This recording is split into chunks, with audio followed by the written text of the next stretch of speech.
Hello, everybody. Welcome to Who's Views. Here we are with another one of, well, it's my learning curve, quite frankly, because if you're new to this particular part of Who's Views, this is me learning all about the Hammer House of Horrors, British classic legendary movies, which I never really got around to seeing. Isn't that terrible, George? I don't know what was happening. Shocking, but you're in for a treat. And I think this is one of the definitive Hammer films. I love it. This to me is like the Pyramids of Mars of Hammer. See, high praise indeed from George for that one then. As you can see, I am joined by George as well. We're hopefully going to have Peter joining us as well during the show as well. But yes, thank you for joining us. Here we are. And here's Pete now. Hi, Pete. Here we are, everybody. We're here to talk about, yes, the Brides of Dracula. Blah. Yes, this is all the way back to 1960, gentlemen. 1960. The details I've got there, and correct me if I'm wrong, this was a screenplay by Jimmy Sangster, Peter Bryan, Edward Percy, and uncredited Anthony Hines or Hins. Yeah. It was directed by Terence Fisher and produced by Anthony Hines, Michael Carreras, Anthony Nielsen Keys, and of course, produced, made by the legends that were Hammer House of Horror. Yes, so all right. The script was actually totally rewritten several times by the people that you listed. They didn't work in collaboration. Oh, really? And, also had a hand in the script to a greater or lesser degree as well was Terence Fisher, the director, and Peter Cushing. Oh no, really? Yeah, they all had a shot. Yeah, they all wanted to jump in there. So wow, too many cooks. Well, it could be a case of that, isn't it? Because let me just say, I have to say, Who viewers, that these two here, plus Paul, plus another couple of people who are saying you've got to watch this. I'm so glad you're doing this one, and Ray Warren as well. Ray, if you're watching, hello to you. Also, you're going to love this one.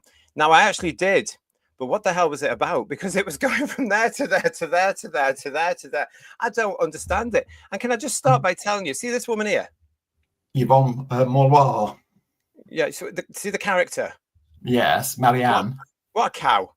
What a cow! I didn't like her. If it hadn't been for her and her, I don't know, whatever she was getting on, and her selfishness, everybody would have lived. Nobody would have died. Yeah, she was a little bit precious. I just thought, what is she doing? She's all like, "Oh, hello, Mr. Demon. How are you?" You know what I mean? She's driven by a lust. Oh my goodness, you're so handsome. Ooh. your textbook damsel in distress in the flowing nightie. She might have been in that. Why do they all have huge big nighties in horror? How can they possibly run from them? They're huge things there. But if it hadn't been for her, it definitely looks good. You know, it adds to the atmosphere. Yeah. I'm just saying, Pete, if it hadn't been for her, the whole story wouldn't have happened because she was just so damn selfish. But the very valid point that you just made, JT, about lots of different plot threads going on at once is actually a hangover from the multiple rewrites that the script had where elements from previous versions hadn't been removed properly and sort of bled through into the final version and weren't quite resolved. It wasn't even meant to end that way. See the actual finished product, the way you saw it. That there was an entirely different ending, which was recycled for another Hammer film. Kiss of the Vampire, wasn't it? Yeah. Really? Yeah. Mm-hmm. Yes, I love this. But yes, the original version, which was penned by Jimmy Sangster, called A Disciple of Dracula, which actually makes a lot more sense as a title than Brides of Dracula, didn't feature Van Helsing at all. It featured another vampire hunter and the mysterious character who pops up at the beginning of the film as the coach runs aground against the tree trunks. He's lurking in the bushes. that was the original vampire hunter, but he's never properly explained in the film. No, and he sort of disappears very quickly, doesn't he? Yeah, so there's Dracula was made to make cameo appearances. What? He wasn't. Dracula was made. Oh, he was meant to. You see what got? Oh, he's gone. He's a bit vampiric himself, isn't he, Pete? Yes. But listen, but I didn't understand, because that guy at the very beginning turns up and then he disappears very quickly, because it's not the same guy that's in the castle trapped in the room. No, it isn't. There's a strong inference that he's an employee of the Meinsters. They try and tidy it up that way, and he's getting information about Marianne because he's seen paying the coachman. I mean, it's not explicitly said, but that's inferred. Oh, well, I didn't pick up on that, because I just thought he was paying the coachman to leave the poor selfish cow in the pub, in the tavern, really, so she could start as if to say, oh yeah, she's going to be thick and she's going to be the one to release me, and lo and behold, she does. Yes. But I want to know as well, is this a sequel? Because this felt very much like I've missed something here. I've come in on this. It's a standalone film. It was going to be, the original version, Disciple of Dracula, was going to be much more of a direct sequel to the original Hammer Dracula film. Right. Because in the original film, Dracula's disciple, Baron Meinster, actually revives Count Dracula, and Christopher Lee came in for the last act of the film. Oh. But Christopher Lee was unavailable. He was committed to other films, and he was already reticent about playing the role a second time. Was he? Yeah. And so Hammer then, that was one of the reasons why Hammer then rewrote the script to eliminate Dracula altogether. But they knew the Dracula name was a very big box office draw and looked very good at the front of a cinema. You see, that was going to be one of my next questions, because it's called The Brides of Dracula, and he's not in it. And I was like, I've missed something. That's why I thought it was a sequel, or part 2 of something, or 3 or something. I thought, I've missed some stuff here. No. How come he's dead in this one then? Well, it takes place after the first Dracula film has happened in the Hammer universe. So Dracula hasn't been resurrected yet, but his acolyte, his disciple lives on, Baron Meinster. Baron Meinster. You see, this is 1960, everybody. This is a few decades before Marvel and DC and Star Wars tried to get in on the act. Here we go. I got this whole. It didn't take long for Dracula to keep going, though. I mean, he came back in Dracula, Prince of Darkness. So, so that's after this one, is it? That was definitely worthwhile, and that's another excellent film. Yeah, Prince of Darkness was made in '65. That features Dracula, so Baron Meinster, it's a one hit wonder. Okay, I have to say the other thing that surprised me about this gentleman is the fact is this is our Peter Cushing celebration, really, of the legend that was Peter Cushing. Took bloody ages for him to turn up, didn't it? Yep. But interestingly, at this time, Hammer were far more interested in casting Peter Cushing than Christopher Lee in the film. Okay. Because at this time, Peter Cushing was the bigger of the two box office names. Peter Cushing this time was a huge British cinema star. Yeah. His name attached to a film sold tickets no matter what. And he also replicated that internationally. So Hammer really wanted him in the film. Right. But again, because of the rewrites and all the rest of it, he doesn't appear till, I think, almost the midpoint of the film. Oh, it's got to be around about that, or maybe even a little bit more. And that's for me when it really starts to pick up, because they set the scene, very long-winded way of doing it. And then Peter Cushing as what's his name? Van Helsing. Van Helsing. I keep thinking of a rock band. He turns up. And that's where it really starts to kick off, and it gets into all the usual stuff I would expect from Hammer, with running around with crucifixes and stuff like that. I mean, it certainly shifts up a gear or two when Peter Cushing appears. And as always, he has such a commanding presence. Yeah, he does. The good thing is when he does appear, he's barely off the screen. It really becomes his film from the moment he appears. Yeah. Do you know what? I think that's exactly why I enjoyed that more than the setup acts, if you like. and the spookiness of that, which is great. But as soon as Cushing comes on, I'm there. I'm like, wow, look at this. This is fantastic. Thanks for joining us in the chat, everybody. You've got the Forbidden Man saying to us here, she's doomed as soon as she gets into the tavern. No escapee for you. Kirsty, he's talking to Kirsty. Kirsty, oh, you're in trouble, love. We've got Paul Richard saying to us here as well. David Peel did a decent job playing the Baron. Nice red eyes. John Mason saying about that picture we've just put up of Peter Cushing. What a nice picture. It's a very famous one, apparently, when it from the film. And John's with us. John Roberts with us saying it made a tidy profit. It cost 120,000 and made over. Oh, right. Okay. Well, that's good. It was a big box office hit, not just in the UK, but in America and other territories as well. This really rang the box office bell in a big way for Hammer. Oh, they must have been delighted then. I mean, I must admit, see, this is the film that if anybody approaches me and says, Peter, I'm completely new to Hammer horror, which ones should I watch? This would be on the list. Oh, yeah. I can see why. This would be on the list. You know? I would say the same. You know, if anybody said, oh, you know, what's a few good Hammer films to watch? Brides of Dracula would certainly be on the list for me as well. Yeah. Oh, I can definitely see why, because it's got classy looking film, you know. Yeah, well, I do, and it's got all the flavors of it there as well, isn't it? It's got absolutely everything you need from a Hammer horror. And again, like we said on the last two, what sets? I mean, that set they've got for the castle or the chateau or whatever you want to call it. It's huge, and I love the way they've actually built it so that you can go up the stairs and round and across and down, and that's absolutely incredible. This was Bernard Robinson, the set designer for Hammer. You know, he was an absolute genius in this, because the soundstage that was actually made in was actually very, very small.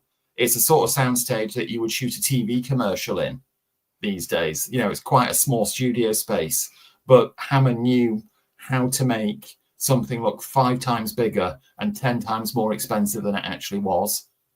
And you know, that really comes out in this film. You would think this was shot at Pinewood or Shepperton, but it isn't. It's done in 4 very small studios at Bray. Amazing. So the way he's designed that, so that where they can put the cameras, make it looks huge.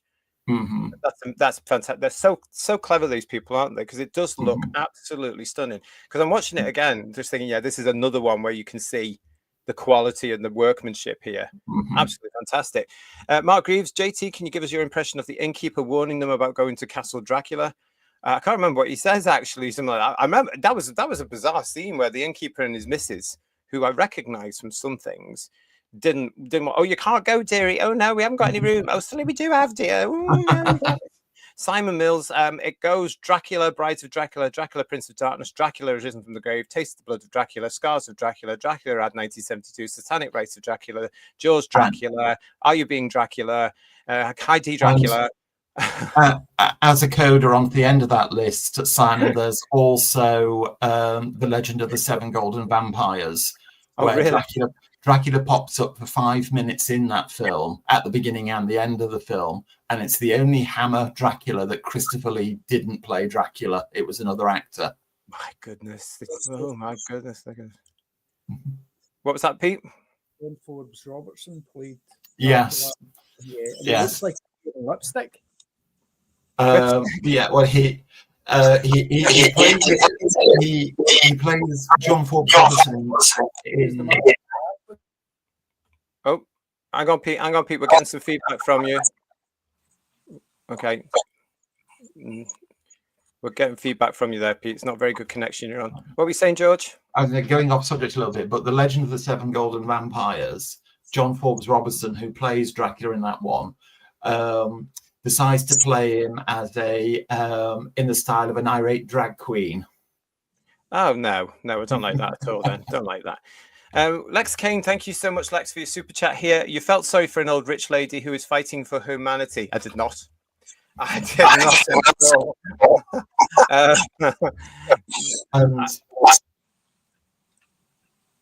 What's that? Is that? Pete, we've got a very bad connection from you. We can't hear you. Do you want to go out and come back in again? Yeah, okay. Pete's having connection problems again. Such a shame, because he knows what he's talking about, Pete.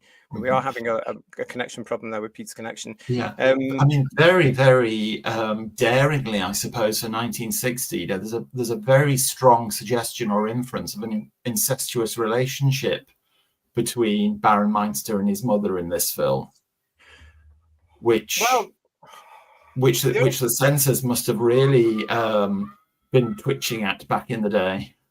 Well, I mean, the whole thing about this woman here. I don't know this lady that was playing the Baroness. I've never seen her. PETER Hunt. Yeah, apparently she's very famous. I did some research on her this afternoon. Yeah, I mean, this is towards the end of her career, but back in the day, she was one of the British character actresses. I mean, very much sort of like in the style of Margaret Rutherford. Absolutely beloved of her generation. Yeah. So people would have known who she is. Undoubtedly. I mean, casting her would have actually been a big scoop for Hammer. You see, again, I don't understand in the script.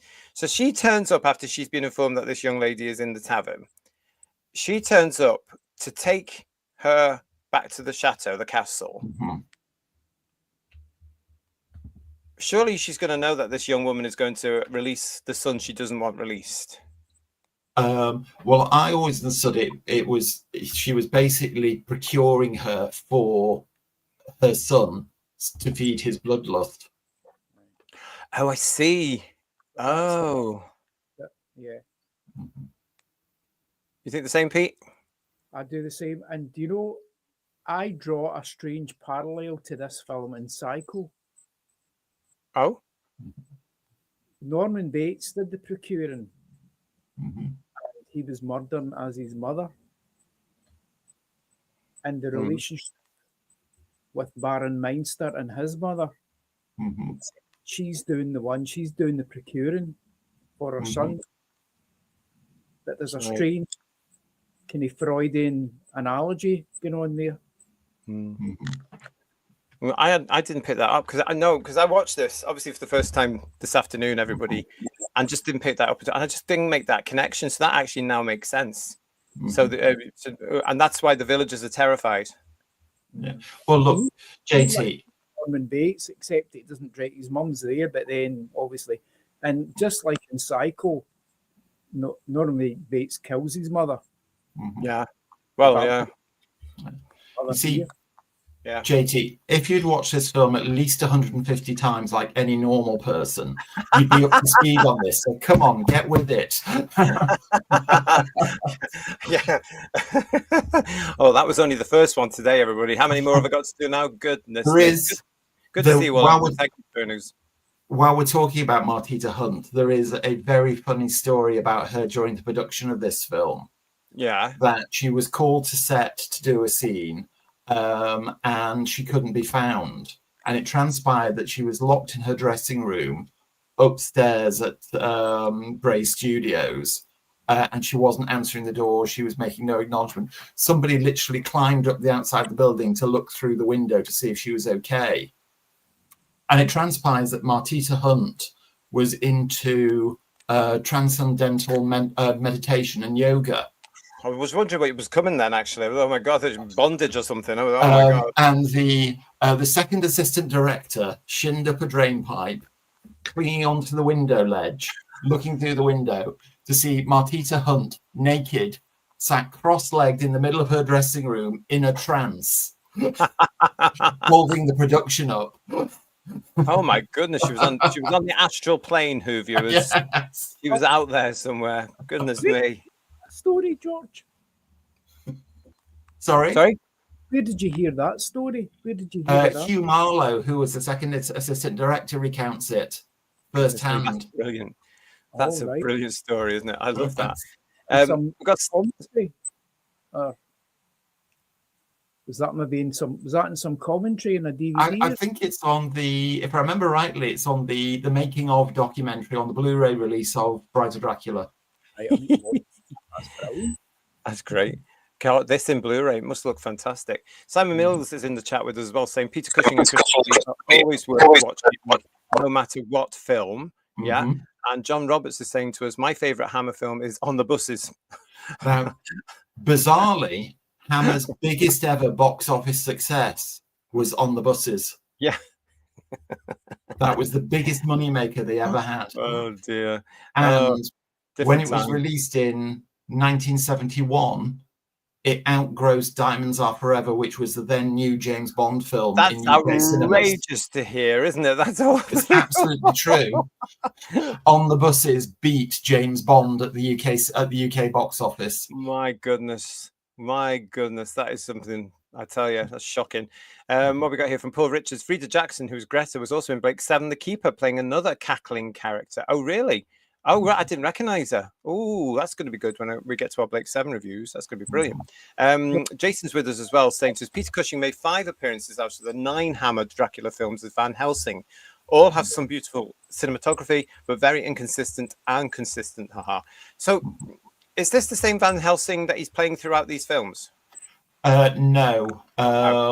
The two what were then contemporary Dracula films, Dracula AD 72 and The Satanic Rites of Dracula, he plays Van Helsing's grandson, carrying on the family tradition of being a vampire hunter.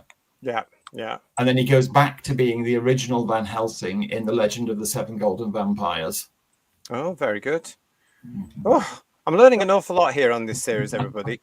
Lex, thank you for another super chat. Was it the same sets in the sequel? A lot of the sets were recycled from the first Dracula film and redressed and arranged in a different order to disguise the fact that they were being reused. I mean, that's how they made it look good, I suppose, you know. They kept within their budget, and then Bray was the place to do it really impeccably. And that's how I think it looks exquisite. It's fantastic. I was just saying when you're having issues there, I was started to watch this. Not yet. This is another very good, well-produced, talented Hammer horror film. It just screams, literally. But it's just beautiful. The workmanship really is. It's such a beautiful-looking film. It really is. Oh, it's fantastic. And the opening shots with the horse and cart and stuff like who's that cart driver? That was Michael Ripper. See, I know him from stuff from when I was a kid as well. There are lots of people I recognise in this film. Michael Ripper actually appeared in more Hammer films than any other actor. Did he? Yes. Oh, that's beating both Peter Cushing and Christopher Lee by a considerable margin, actually. Wow, that's it. We've got Jason saying to us here, actor Michael Ripper, who was the coachman in this story, would appear as numerous characters in 2 other Dracula films. Dracula's castle regenerates several times, beautiful in all, whatever that means. Yeah. Yeah. It's a landlord in a lot of films. Mm-hmm. In fact, he was Dracula Has Risen from the Grave. I think he was the landlord in that. Yep. Yeah. And in The Reptile as well. Gosh, there's a lot of them out there then, everybody, because John Mason's saying to us here, I can't think of a film Michael Ripper wasn't in. Always there or thereabout, great character actor though. Yeah. So listen, I'm watching this film. Peter Cushing turns up halfway through this film. That's for me when it really starts to kick off and get really, really exciting. But there are, I mean, it was just a little bit. I mean, I have to keep in mind this was the Hammer horror films. It's 1960. The plot is all over the place for reasons I now know why. But it's not bad at all. It does hang together, actually, in a sense, doesn't it? Because once the Cushing turns up, you know what you're going to get, basically. Yeah, I mean, despite the script inconsistencies, I just find it so incredibly watchable. It's one of those films that I can and have watched over and over and over again and enjoyed it just as much every time I've watched it. Yeah. It's got that kind of adult fairy tale atmosphere to it that I like, and it's actually quite evocative of Great Expectations, which is quite ironic. That was Martita Hunt was in. She was Miss Havisham. Oh, right. With Lehman. And she's that very imposing, kind of quite dominating look. But I agree with you, Peter. It does have like a fairy tale type quality to it. I mean, Baron Meinster, they took the deliberate artistic decision to make him look very different from Christopher Lee's Dracula. Oh, well, you couldn't get any more different, could you? I mean, look at that. So David Peel, who, believe it or not, was 40 when he shot this film. Was he? Yeah. Oh, he did well, didn't he? Yeah, he was put in the blonde tousled wig there. And he was given a light-coloured cloak, not a black cloak, to make him look very different from the Christopher Lee figure. It works. He also wore lifts in his shoes because standing next to Peter Cushing, he seemed to be of quite diminutive stature. So 2 or 3 inch lifts were put in his shoes to bring him up to level with Peter Cushing, so he would look like an imposing adversary to Van Helsing, as opposed to Peter Cushing standing in front of him with his arms folded going, "Yes, you little pipsqueak." I'm going to get you, bash, bash, bash. Yeah. I mean, at one point, though, with your man there who's playing the Baron, not Dracula, but the Baron, even the music sort of suggests it's going to become a romance. Suddenly, I was listening to this, and it just, all that sort of romantic, mushy music they used to do in the old days when the fella and the woman were there going, "Oh, hello," and it went a little bit mushy, and I thought, oh, is this going to twist off now into a love story? Well, again, by all accounts, David Peel, who left acting shortly after this and set up his own very successful antiques business, was a very flamboyant gentleman. And apparently he would turn up at Bray Studios every day with his 2 poodles. Okay. Okay. Which were locked in his dressing room whilst he was on set. Poodles. I think he was the perfect choice as well for that character because there was a certain charm about him.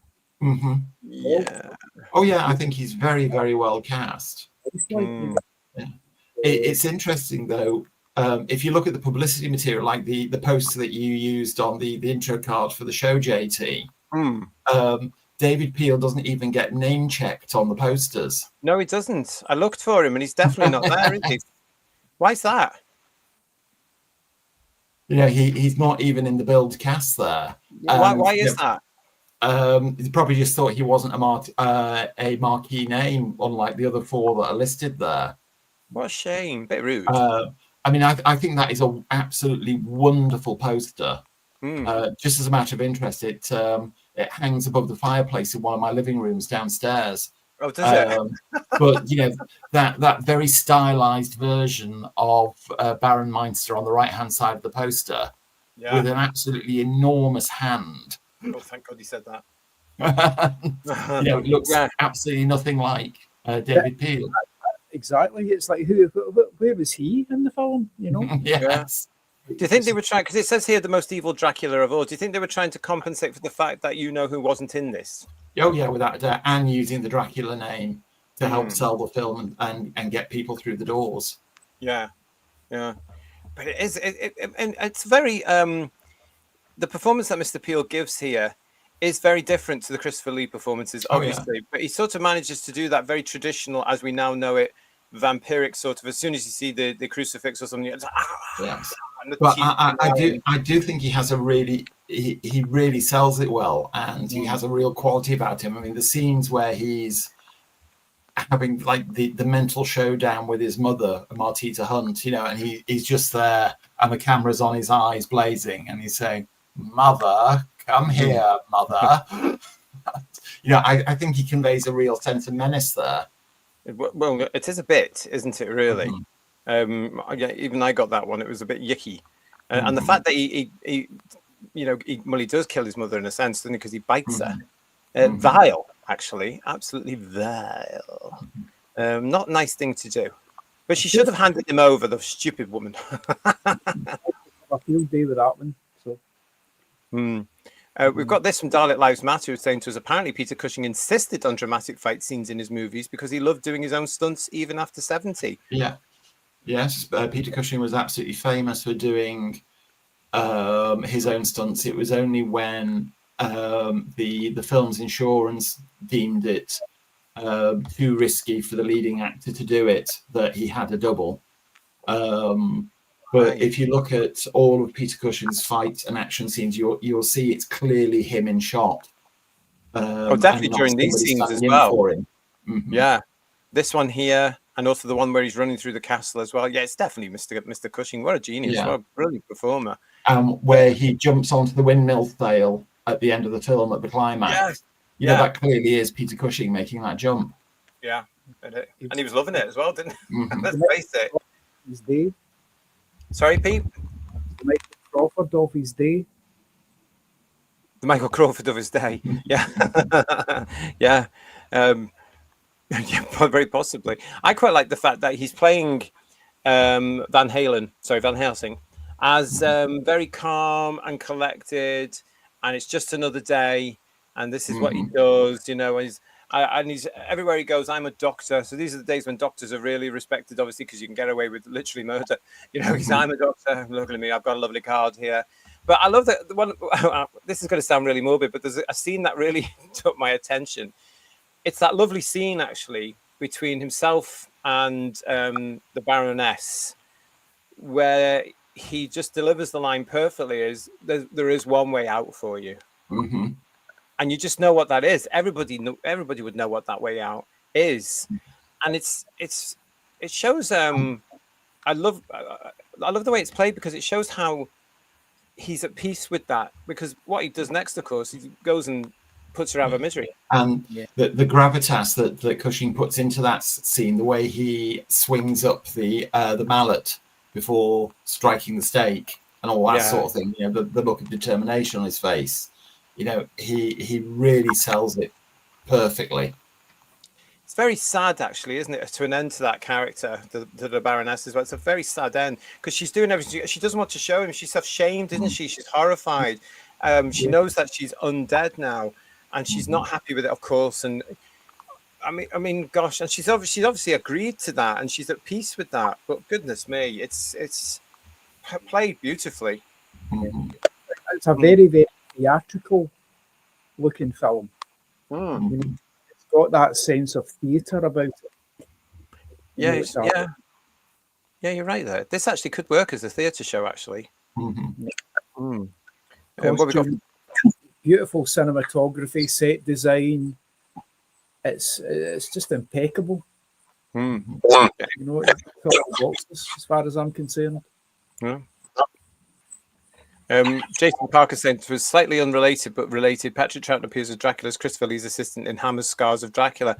Oh gosh, there's more of them. Heaven's sake. He plays Clove in Scars of Dracula. That as well. And he also Patrick Troughton was also filmed a part for the first Hammer Frankenstein film, The Curse of Frankenstein, but his scene was cut. Yeah, his scene was cut. Oh, let's talk about the brides now, or the young ladies, because they're not married to him, are they? So I don't know where they get that title from. Trade descriptions, to be quite honest, but it's quite funny though, isn't it? Really, because these young ladies are really going for it, and they look fantastic. This is another sad tale, actually. This young lady here. Oh, I wish it could have been me. Well, be careful what you wish for. Now, she was the sister of Andre Mello, famous jazz pianist. Say that again, Paul. Sorry, we got some. Sorry, George, we got some feedback there. Sorry, go ahead. She was the sister of Andre Mello, the famous jazz pianist. Oh wow! So she was making it as an actress then, was she, at the time? Oh, yeah, I didn't know that. But yeah, it was. You know, it's a nice performance. Pete, you're talking. We can't hear you. Your connection's not very good, but we can't hear what you're saying to us. No, was it George Melly? Was that her brother? George? Yeah, George Melly, so not Andre Melly. I beg your pardon, my mistake. No, because she was a little Andre Melly. But she did look really good, and Devereaux, the other actress, coming out the grave. Yeah, this one. That's a wonderful. I mean, I think that is an absolutely wonderful sequence, an absolutely textbook Hammer sequence. But boy, is that one shallow grave. It is, isn't it? Really, look at that. And how did she manage to get her hand through the wood? Mm-hmm. Yeah, it's a great, unscratched. Yeah, mm-hmm. It's a good scene though, because it is a Hammer horror scene, and you can tell where this is sort of, had effect on people that were watching at the time, who then put it into their own shows, possibly, possibly even Doctor Who, because the hand comes up like this, and that woman's there going, "Come on, dear, your dinner's late, getting cold. If you come, dear." Yeah, I mean, it's just ugh. Lee Devereux, the actress there. Yeah. She was a very busty girl. And she said that the likes of Hammer always cast her because of her big boobs, because they like to put them on the poster. Well, as long as she took the money, what was wrong with that? As long as you were in employment. Yeah, I mean, she wore it like a badge of honor, actually. Well, I suppose, and what a badge, actually. Yes. What a huge set of badges she had. Yes. So that lady... is the fact that her face is totally chalk white and the rest of her looks fine. Exactly. Who's the lady that's playing the mad one there? That's Frida Jackson. Right, she's great. Mm-hmm. Another very well-known character actress of the day. She's like a midwife. She's like a what? A midwife. A midwife. Come on, push. I don't know how many midwives you've met. Thank you, Lex, for your super chat. It was an amazing scene when Val Helsing fights being bitten. Hang on. When Val Helsing fights being bitten, do you know these texts sometimes throw me? Because it changes your words, doesn't it? When Van Helsing fights being bitten, fighting the change of becoming a vampire, using science and religion to cure himself. I think I know what you mean there, Lex. Yes. The scene where he uses the hot iron to purge vampires. Yeah, that was brilliant. Yeah, that's this one here. Pete, we can't hear you. Sorry. Hang on, we can't hear you. Hang on. Come back in a minute. This is the scene we're talking about here. This was very well played as well, and very well done, really well done. So what were you saying there, Pete? Because I think if we're talking over each other, I think, Pete, your connection breaks down completely. Okay, so you go. Right, really a very impactful scene that, and he nearly gets bitten again towards the end of the film. Does he? Must have blinked to that bit. What's that? When's that bit? Yeah. Just as you get to the climax of the film in the burning windmill. Oh right. Baroness Meinster almost gets him a second time. Yeah. Well, he could have thrown himself into the fire on that one, couldn't he? I've never seen anything like that before. So he cures himself with the hot coals there, and whatever you call it, I can't remember. And the holy water. Yep. Nowhere else but Hammer are you going to get that sort of stuff, are you? That's just brilliant, isn't it? Everybody always walk down with that. He also douses him the holy water in the shape of the crucifix. Yes, I saw that bit. Oh, I love that bit where he does that, and the actor goes. And then he follows that up by moving the windmill sail, so the shadow that's cast over him is an enormous crucifix. Yeah. Again, great imaginations, great directing, and even the performance, even though that was a little bit hammy. It's what you expect, I suppose, from a Hammer horror. Paul, PTA, thank you so much for joining us. Just saying hello. I love the Hammer horrors. I'm learning all about them through these shows, tell you. I really am. David Shaw's with us as well. It's nice to see you. I went to see the new Superman film. It was good. For a DVD, Dr. Terror, it's a Hammer film panel, watching Adventures and Game now, then Dr. Terror later. Okay, thank you. These texts, honestly. Pete? Yeah, that's Amicus, that one, Dr. Terror's House of Horrors. And Duncan's saying to us, thank you for your super chat, Duncan. Hammer horror reminds me of Friday nights in the 90s. Well, that's one of the reasons that we like to do the Hammer horrors on a Friday. because of that sort of link that a lot of you have. But thanks for that, Duncan. Good to see you. Thanks for joining us. And Jess is saying, I am told late night cinema shows would show 2 Hammer horror films in a row for those kicking out of the pubs. Oh, can you imagine? Really? Do you know anything about that? Maybe in the 70s. No. Yeah. Possible. Matthew Pound is saying to it, the hot poker, painful.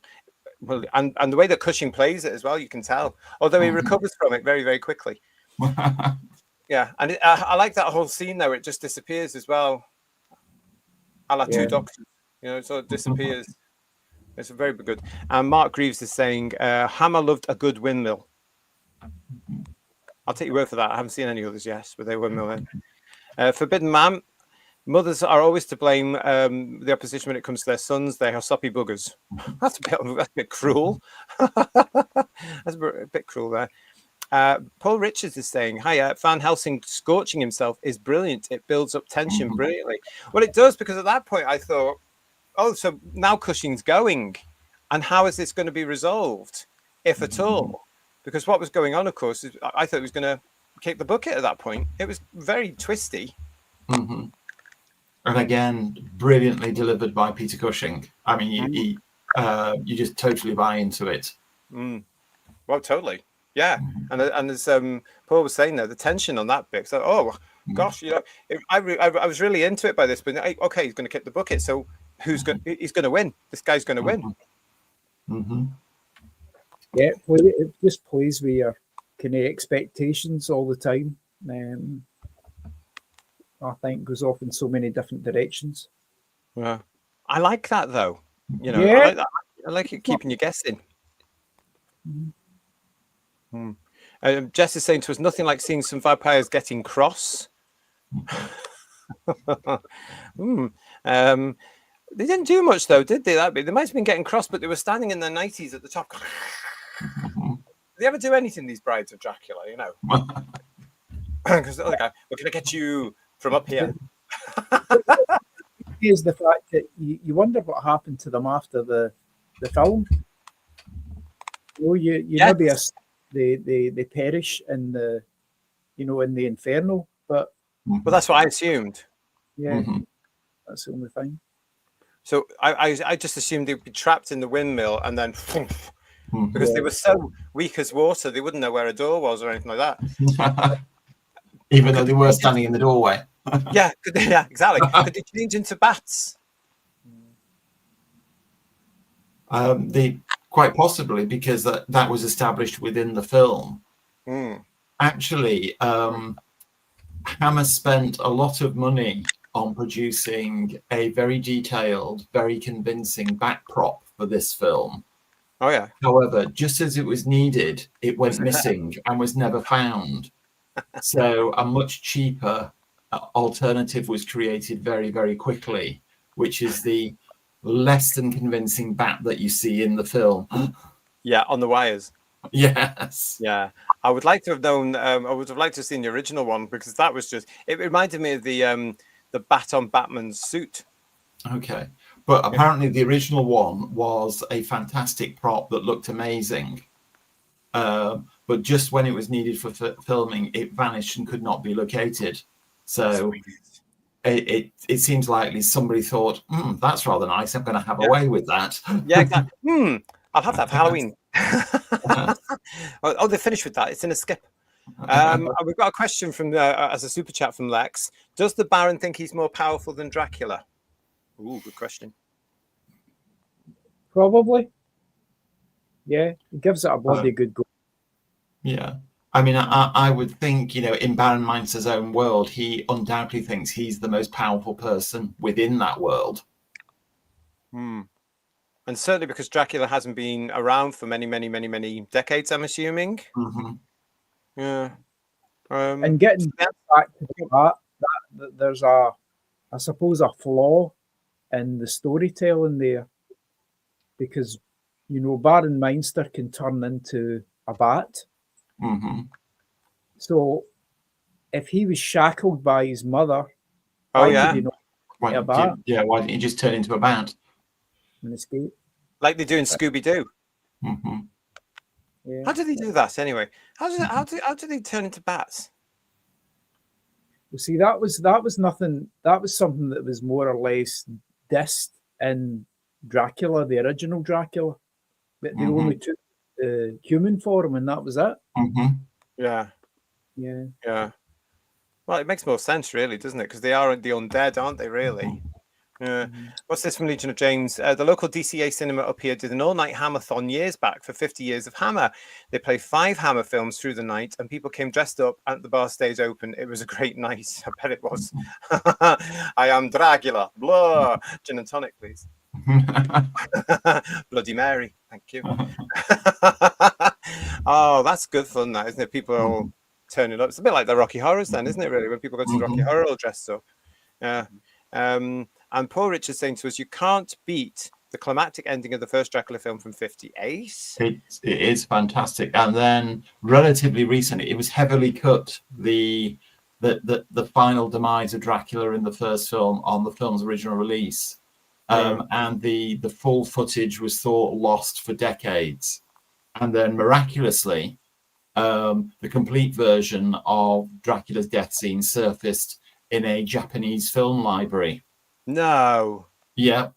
And the addition, I mean, we're only talking about like another 5-10 seconds of footage, but you look at it and think, my God, for 1958, that is jaw-dropping. Because Christopher Lee literally claws his own face off in shots that were originally cut from the film. Ugh. Yeah. That's interesting, though, isn't it? I mean, that's like this vampire in this one, this Baron, isn't it? The makeup on that bit is actually really good, but the flesh starts to peel away. So I suppose that in 1960, that was quite horrific, wasn't it, really? Quite gruesome. And quite appropriate, the fact that he's called David Peel. Yeah, it really is. John Mason is saying in response to Legion, who was saying to us about the bar and stuff like that, he's saying, yeah, we're their spirits. See what you did there? Well done. Well done, mate. What else we got here? Yeah. So on the whole, I actually quite enjoyed this film. As I say, it sort of picked up for me a lot more when Peter Cushing came into it with his beautiful presence and his magic and his command of what he's doing and getting everything. Just a brilliant performance. At this point as well, I'd like to say a huge thank you to Ray Warren, who he bailed in, guys. Now, Ray is a massive Hammer horror fan. He loves it all. So Ray, if you're watching, thank you so much for getting in touch, and thank you very much for sending us these. Now, this is the sort of thing that these two have here. He's given us these cards, the old cinema cards we like to talk about every now and then. Yeah.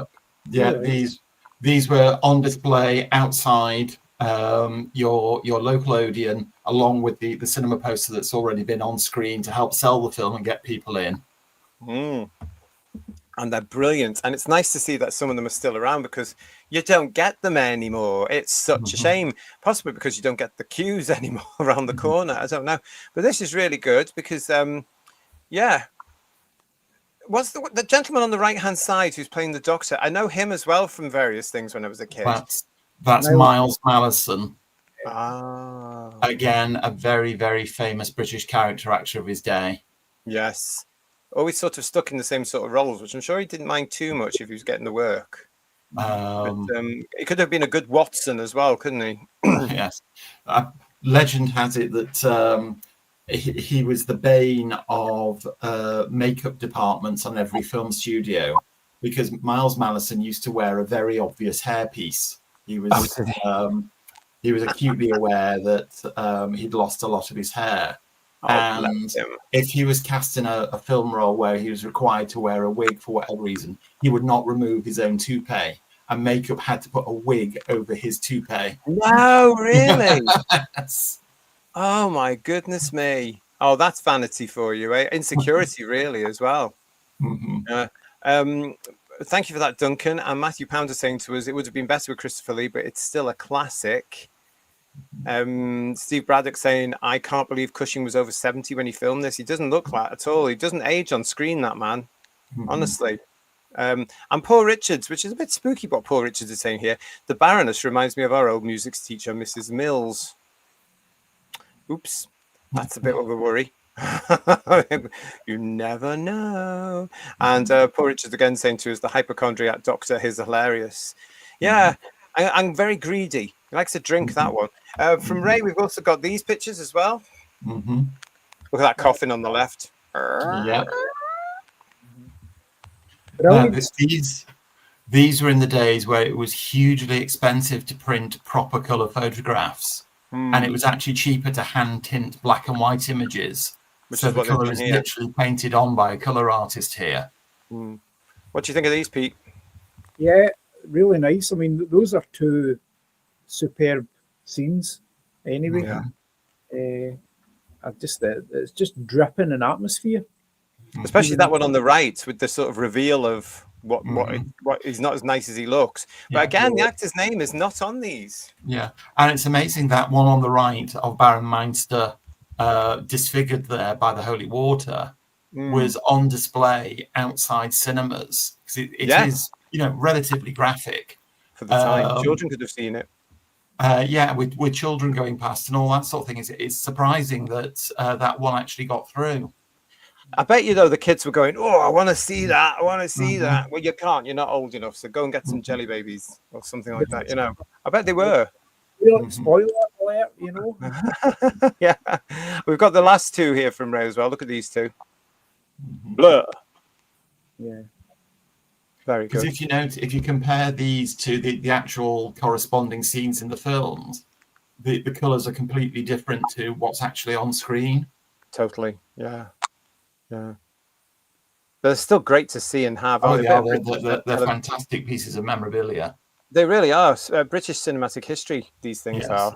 And if anybody owns even a single card, let alone a complete set from one of these, they command a very high collector's value these days. Oh, well, there you go. So if you've got them, Ray. Yeah. Yeah. Because Ray's also got the original one of those. Which is great. And like you, George, I think he's got it framed somewhere. So if you have got any of these, everybody, I'm sure you know already, but look after them. Good for you.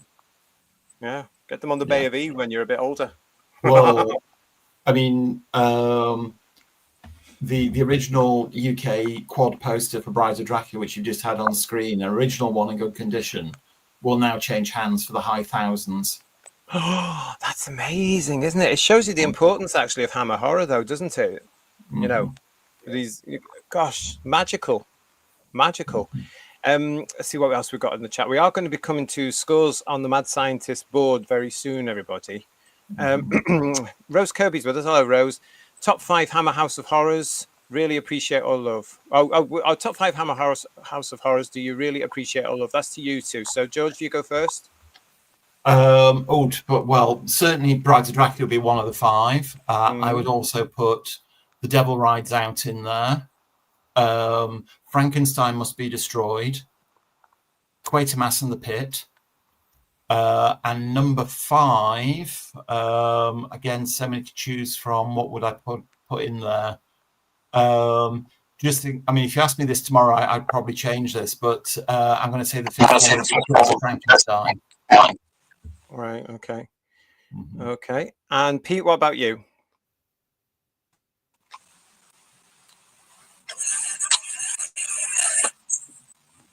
Can you hear us, Pete? Oh, right, sorry, my screen froze there for a second. Your top 5. Top 5. I'm going to be really radical. Brides of Dracula. Vampire Circus.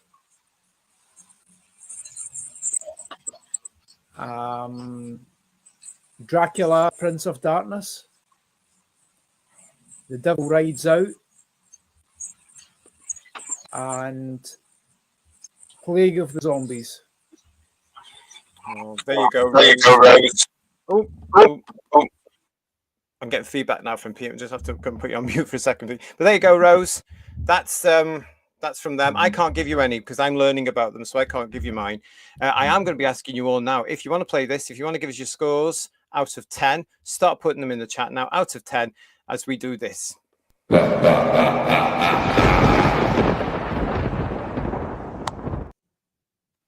Okay, so George, I want to start you. Pete, you need to turn your volume down, mate, because I can hear myself and it's affecting the show. Pete, George, so I'm going to start with you. Out of 10, what are you going to give it? I've said for me, this is Hammer horror at its very best. It's got wonderful. I mean, Pete said earlier, a fairy tale quality about it. It looks magnificent. Peter Cushing is just commanding. The whole cast. Peter Cushing is just commanding. Yeah, carry on. And it's one, as I said, I can watch over and over and over and never tire of. It's a 10 out of 10 from me for this one. Wow. Fantastic. Now, have we lost Pete? I'm sorry about the connection for Peter again today, everybody. It's been really, really bad. Are you there, Pete, or have you gone? I'm here. Okay, what are you going to give it out of 10? I would give it an 8. An 8 out of 10. 8 out of 10. Okay. Yeah. Lovely. Okay, brilliant. For myself, I really enjoyed this. As I keep saying, first time I've ever watched it was this afternoon. And I really did enjoy it. I thought it was fun. As I said in the show, it got better when Peter Cushing got in it for me, though. That's when I really started to think, right, okay, this is going somewhere now. So that was fabulous for me. But I'm going to give this, I'm going to give this a 7 out of 10, actually, because I enjoyed it, but not as much as the other one we did, the last one. But yeah, it was fun. I did enjoy it. Right, let's have a look in the chat with you, everybody. Let's see where we're starting. We're going to be starting with Lex. Lex for... No, we're not, because Lex isn't talking about the show we're talking about tonight. Oh, yeah, we go. Brides of Dracula, 9 out of 10.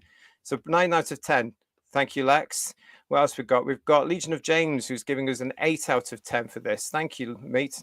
Nice score there. Matthew Pound is agreeing with you, George, 10 out of 10. The early ones were the best. Forbidden Man, 8 out of 10. Fantastic. John Roberts is saying it's stylistically brilliant, 10 out of 10. Paul Richards was there. We're giving it a 9 out of 10. This is getting big scores again. What else? 8 out of 10 from John Mason, who's saying long time since I saw it, so it could upgrade. Where we got Stephen Braddock is saying 5, I think. Yes, 5 for Brides of Dracula. Andrew is saying the movie was Andrew Parker saying the movie was a jug fest. I didn't see any drinks. Didn't see many drinks at all, Andrew. What are you talking about? Duncan is saying to us here, 7 out of 10. If only a rebattle of Cushing versus Lee. And PTA is giving this a 10.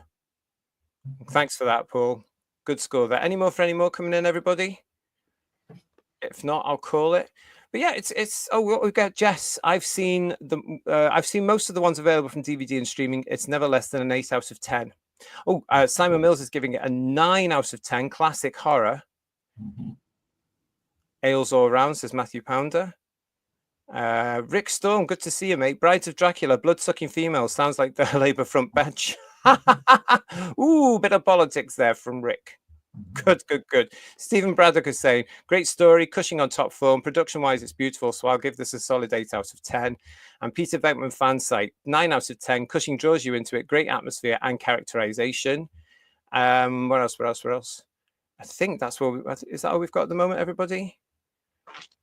I think that might be it.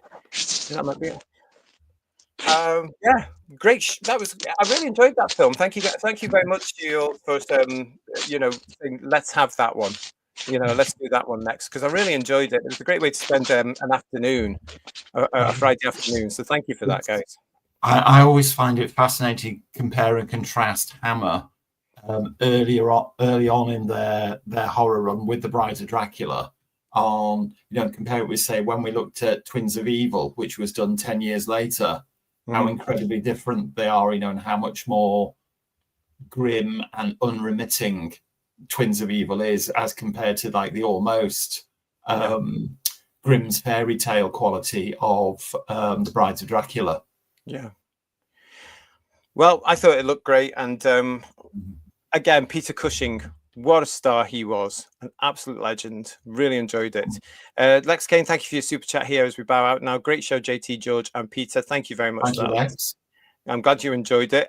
Goodness knows where we're going next when it comes to my education of Hammer House of Horror, British classic institutions. Can't wait to see where we're off to next, but stay with us. If you're new to the channel, please make sure you're subscribed. If you have already subscribed with us, make sure you're still subscribed. We will see you again very soon here on Who's Views, so stay with us. From George and from Pete and myself, thanks for joining us on this. Thanks for all your comments. Really appreciated. We'll see you again soon. For now, from all of us, ta-ra. See you again soon. Night, night.